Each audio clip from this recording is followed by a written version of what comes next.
ബിനോയിലേക്ക് വരുന്നുണ്ട്. അതായത് കളിയിക്കാവിളയിലെ കോറി ഉടമ ദീപുവിനെ കൊലപ്പെടുത്തിയ കേസിൽ ഒരാൾ കൂടി അറസ്റ്റിലായിട്ടുണ്ട്. വിശദാംശങ്ങൾ എന്തൊക്കെയാണ്? ഇന്ന് രാവിലെയാണ് കേസിൽ പ്രധാന കക്ഷിയെന്ന് പോലീസ് വിശ്വസിക്കുന്ന സുനിൽ, ഇദ്ദേഹം പാറശാല സ്വദേശിയാണ്. നെയ്യാറ്റിൻകരയിലും പാറശാലയിലും സർജിക്കൽ ഉപകരണങ്ങൾ വിൽക്കുന്ന ഒരു കട നടത്തുന്ന ആളാണ്.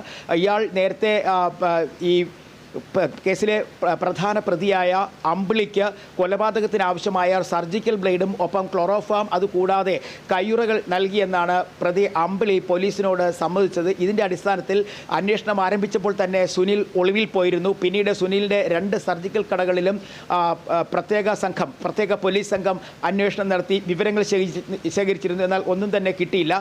ഒപ്പം ഡ്രഗ്സ് കൺട്രോൾ വിഭാഗവും ഈ കടകളിൽ പരിശോധന നടത്തിയപ്പോഴേക്കും ഈ കടയ്ക്ക് ലൈസൻസ് ഇല്ലാതെ പ്രവർത്തിക്കുന്നുവെന്ന് കണ്ടെത്തി അത് അടച്ചുപൂട്ടാനുള്ള നോട്ടീസ് നൽകിയിരുന്നു. അതിന് തൊട്ട് പിന്നാലെ ഇന്ന് രാവിലെ 7 മണിയോടുകൂടിയാണ് സുനിൽ വക്കീലിനോടൊപ്പം കേസന്വേഷിക്കുന്ന തമിഴ്നാട്ടിലെ കളിയിക്കാവിള പോലീസ് സ്റ്റേഷനിലെത്തി കീഴടങ്ങിയിരിക്കുന്നത്.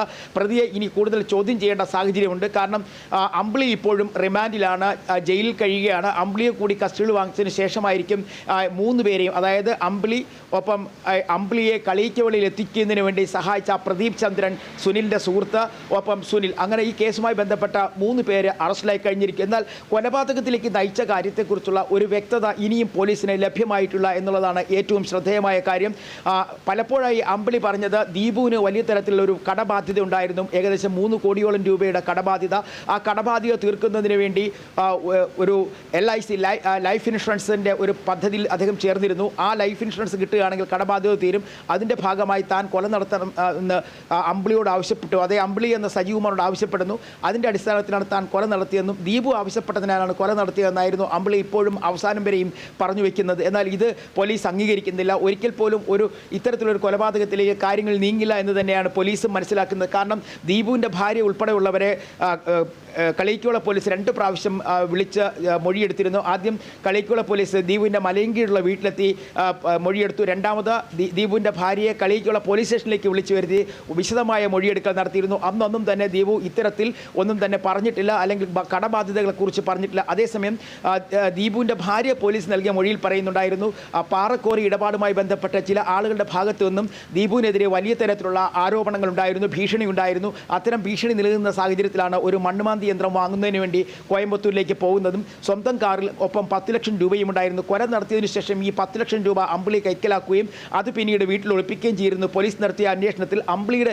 വീടിന് സമീപത്ത് കുഴിച്ചിട്ടുന്നതിൽ 5 ലക്ഷം രൂപയും അതുപോലെ തന്നെ 2 ലക്ഷം രൂപ അമ്പിളിയുടെ സുഹൃത്തിൻ്റെ വീട്ടിൽ നിന്നും കണ്ടെടുത്തിരുന്നു. ബാക്കി 3 ലക്ഷം രൂപ എവിടെ പോയി, ആർക്ക് കൊടുത്തു എന്നുള്ള കാര്യത്തിൽ ഇപ്പോഴും അവ്യക്തത നിലനിൽക്കുന്നു. അതുപോലെ തന്നെ കൊലപാതകത്തിന് ശേഷം നടന്നും പിന്നീട് ഓട്ടോറിക്ഷ പിടിച്ചുമാണ് അമ്പിളി തൻ്റെ മായത്തുള്ള വീട്ടിലേക്ക് എത്തിച്ചേർന്നത്. ആ സമയത്ത് ഇയാൾ ആരുമായിട്ടെങ്കിലും സംസാരിച്ചിട്ടുണ്ടോ എന്നുള്ള കാര്യങ്ങൾ വിലയിരുത്തുന്നുണ്ട്. അമ്പിളിയുടെ ഭാര്യയും 2 പ്രാവശ്യം തമിഴ്നാട് പോലീസ്, അതേ കേസ് അന്വേഷിക്കുന്ന കന്യാകുമാരി SP നേതൃത്വത്തിലുള്ള പോലീസ് സംഘം ചോദ്യം ചെയ്തിരുന്നു. ഒരു ദിവസം പൂർണ്ണമായും കസ്റ്റഡിയിൽ വെച്ച് ചോദ്യം ചെയ്തു. കൂടുതൽ വിവരങ്ങൾ ലഭ്യമായിട്ടില്ല. അമ്പിളിയുടെയും ദീപുവിൻ്റെയും ഉൾപ്പെടെയുള്ള ഫോൺ രേഖകൾ പോലീസ് പരിശോധിച്ച് വരികയാണ്. ശരി ബിനോയ്, എന്തായാലും തിരുവനന്തപുരം കളിയിക്കാവിളയിലെ ക്വാറി ഉടമയുടെ കൊലപാതകത്തിൽ 2ാം പ്രതിയായിട്ടുള്ള സുനിൽ കുമാറിനെ ഇപ്പോൾ പിടികൂടിയിരിക്കുകയാണ്. എന്തായാലും കേസിൽ നിലവിൽ 3 പേര് കസ്റ്റഡിയിലുണ്ട്. ഇവരെ കൂടുതൽ ചോദ്യം ചെയ്യാനുള്ള നീക്കത്തിലേക്ക് പോലീസ് നീങ്ങുകയാണ്. വരും ദിവസങ്ങളിൽ കൂടുതൽ വെളിപ്പെടുത്തലുകൾ ഈ വിഷയത്തിൽ ഉണ്ടാകും എന്ന് തന്നെയാണ് മനസ്സിലാക്കാൻ സാധിക്കുന്നത്.